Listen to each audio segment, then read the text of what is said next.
Hi, boys and girls. It's Miss Rice with the January Book of the Month.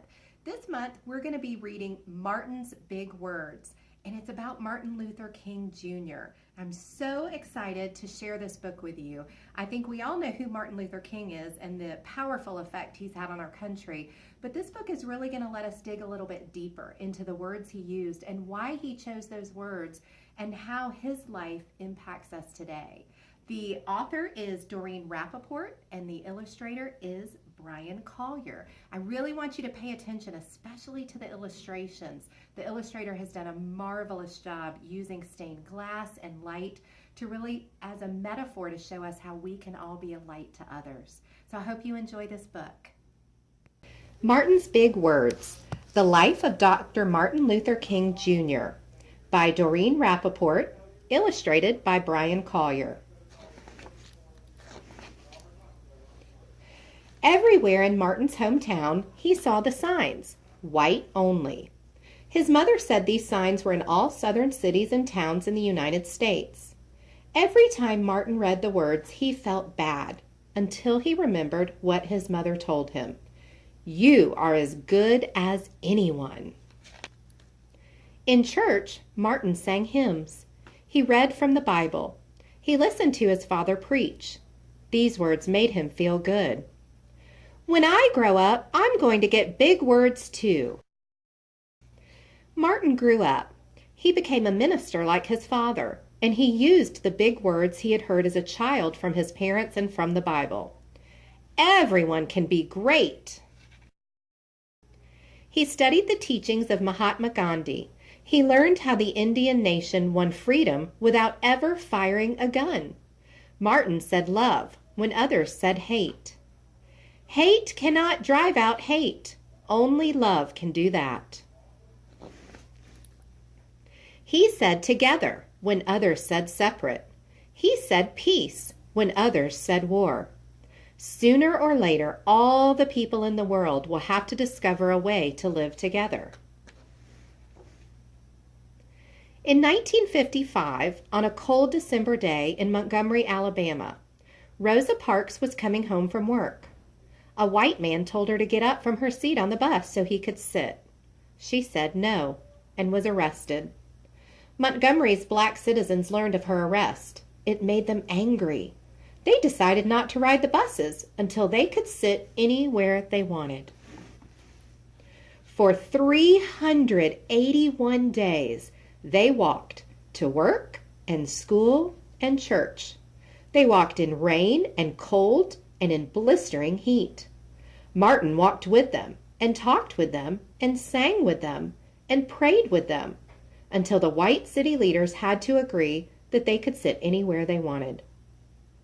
When the history books are written, someone will say, there lived black people who had the courage to stand up for their rights. In the next 10 years, black Americans all over the South protested for equal rights. Martin walked with them and talked with them and sang with them and prayed with them. White ministers told them to stop. Mayors and governors and police chiefs and judges ordered them to stop, but they kept on marching. Wait! For years I have heard the word wait. We have waited more than 340 years for our rights. They were jailed and beaten and murdered, but they kept on marching. Some black Americans wanted to fight back with their fists. Martin convinced them not to by reminding them of the power of love. Love is the key to the problems of the world. Many white Southerners hated and feared Martin's words. A few threatened to kill him and his family. His house was bombed. His brother's house was bombed. But he refused to stop. Remember, if I am stopped, this movement will not be stopped, because God is with this movement. The marches continued. More and more Americans listened to Martin's words. He shared his dreams and filled them with hope. I have a dream that one day in Alabama, little black boys and black girls will join hands with little white boys and white girls as sisters and brothers. After 10 years of protest, the lawmakers in Washington voted to end segregation. The white-only signs in the South came down. Dr. Martin Luther King Jr. cared about all Americans. He cared about people all over the world, and people all over the world admired him. In 1964, he won the Nobel Peace Prize. He won it because he taught others to fight with words, not fists. Martin went wherever people needed help. In April 1968, he went to Memphis, Tennessee.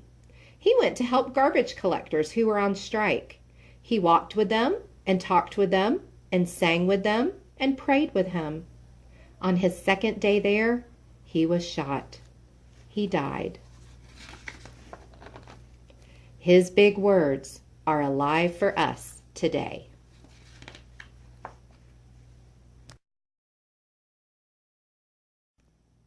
Boys and girls, I hope you enjoyed this book as much as I did. Our word this month is fairness, and we're going to be talking about how we show fairness to others. Dr. King really preached that, and what I admire so much about him is that he believed in the power of words, and he worked to use his words to help others.